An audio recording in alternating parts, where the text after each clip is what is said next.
All right, welcome back. So, where did we leave off? Man, it's been a lot of little things.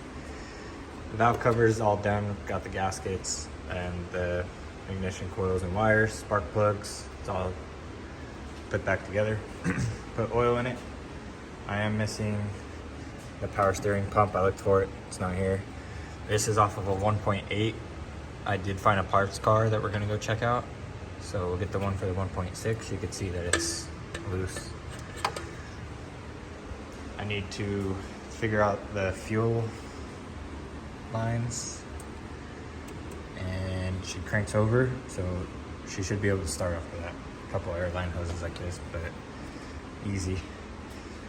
And then at the parts car, we're gonna need the bracket for the fuse box, the little harness for the fan, the air intake that fits this connector, because the one we have, also 1.8. We got a lot of 1.8 parts for this car, because I think they were gonna do a 1.8 swap. But I'm gonna head over there right now and go see what he has. Let's go see. All right, back from the junkyard. So I got the igniter switch from the guy, the bracket, and other brackets that sit here for these parts. I got the air intake box with the air meter. I got the little hose that goes behind it. You can barely see it, in case I already threw it in there. I got the other intake parts. This piece comes off the throttle body, the flex tube, power pump, or power steering pump, and I got the backing pieces.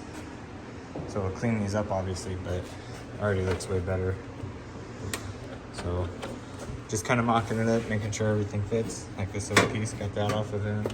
Got the battery cover off of him. And it was really late and I was learning a lot because the guy does this for a living.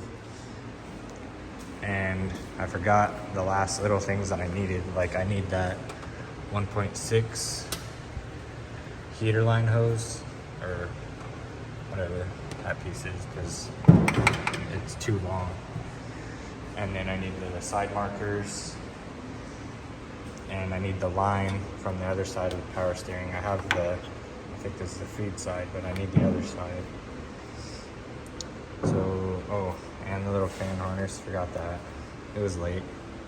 But we're gonna finish cleaning those up, put them in the car. The car is cranking over, it's getting fuel, it's getting air. Now with the igniter switch and the flow meter, I just gotta hook up the grounds and hopefully it'll start. So let's see how it goes. Okay, starting to look like a car. Got the intake hoses on, the box, the little piece that goes that way. I got the charcoal canister back in, the igniter switch, the bracket, all that stuff. It's much better, nice and cleaned up. Yeah, that was about all the parts that I got from that guy. Look what came in, the carpet. That doesn't have any of the holes, so we have to cut holes in it. So let us get this laid down real quick. All right, so carpet's all in. Wow, it looks dirty on camera, but I promise you, it looks really nice in person. So it's not pre-cut, which sucks because now I'm having to cut, and then he left the other Miata here so I could go over it, see how it kind of goes. But looks way better already. I did get the trunk 100%. So I got the spare back in there, battery cover, bottom piece, this piece is all, got that screwed in. So trunk's 100%. Now I'm just gonna reference that Miata with this one and get the carpet cut up and hopefully be able to put the trim pieces back on. And it's still not starting and it's not giving me any codes. So this is how you get these old cars to blink and give you like a sequence. I'm not getting no sequence. And the only thing that's not hooked up is that little wire right there. So I got some investigating to do. But let me finish up this carpet real quick. All right. Got the carpet all squared away. Got it nice and tucked. Looks pretty good. I am missing the back piece I'm gonna try to go get one today for that carpet to clip to. And then I still have to drill all the holes, but other than that, carpet's done. So I'm gonna work on this door and the console next. And it's still not, still not starting. Not really sure what's going on. The parts guy is willing to trade for the spare parts that we have. All the stuff from our auto swap, automatic transmission, PPF, all the stuff to go auto, because he's a parts guy. So we're gonna trade for all the little things that I've been missing. Maybe he has side markers, maybe that little hose that I need, and some trim pieces inside, especially that back piece for the carpet. And then maybe pick his brain on where that blue wire goes. I tested it, it does have voltage, so it's some sort of sensor that I don't know where it goes. But even he said that this thing should start. Oh, or it could be the auto ECU, but I don't think that would be the problem. It should be able to start still. So I gotta crank her over and maybe spray some starter fluid in it and see if it starts for a second, because then that means it has everything it needs besides fuel, and that would mean I'm not getting an injector pulse, which could be timing that piece back there. Probably crank it over and it should be all right. But I really hope we get this thing started soon, but I'm gonna run over to the parts guy's house and drop that stuff off and see what we could get for it. All right, so I got back from the junkyard, or the parts car, got that piece, got those clips in. So I'll do this piece later, and the back clips. Carpet's 100%. I got the side markers, yeah. And that hose I really needed, that I've been complaining about so often. So much better, look at that. And he's gonna possibly help me with this thing because he's super knowledgeable. Other than that, I can't really do much on this car until I figure out why is it not starting. Holy shit. All right, I finally figured it out. My fuel lines were crossed. It took me forever.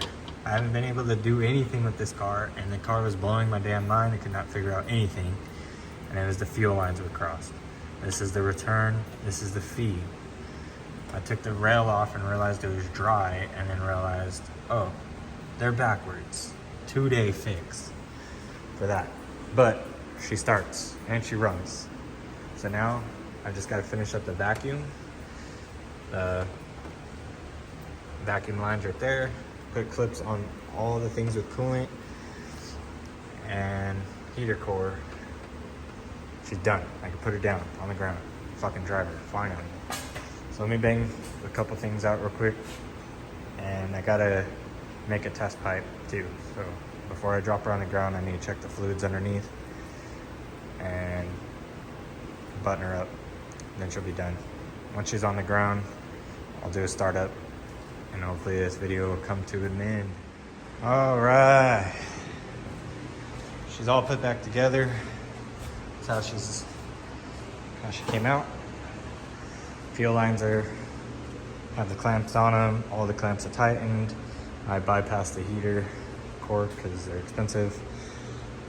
And I got that hose I've been complaining about finally on, tightened down. Everything is done. So fuel's in the car, transmission fluid, differential fluid, coolant, oil, brakes are bled, clutch is bled, all the fluids are good, fuses are all good. So let's hear what she sounds like.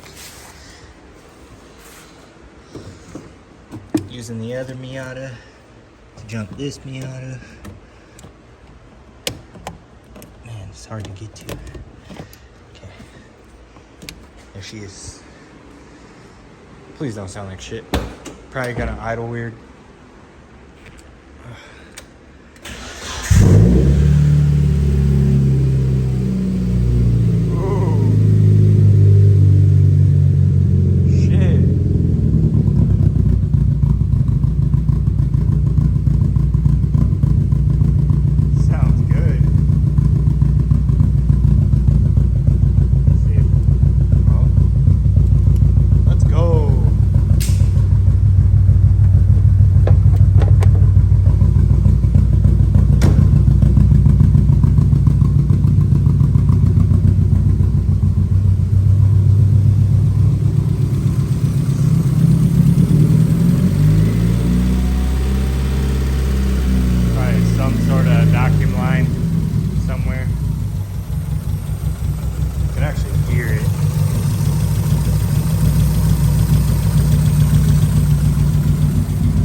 hit the lip a little bit, damn.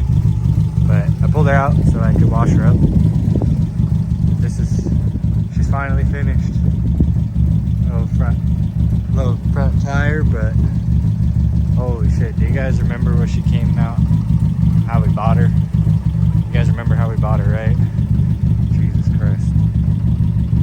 She looks good.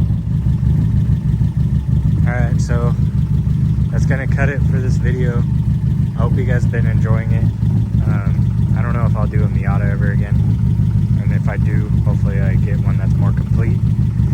So I learned a lot about Miatas this series, so that's good.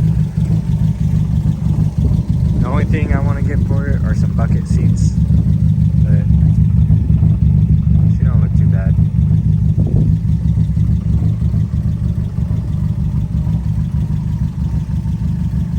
Dang, she's come a long way. Alright guys, I'll catch you guys on the next one.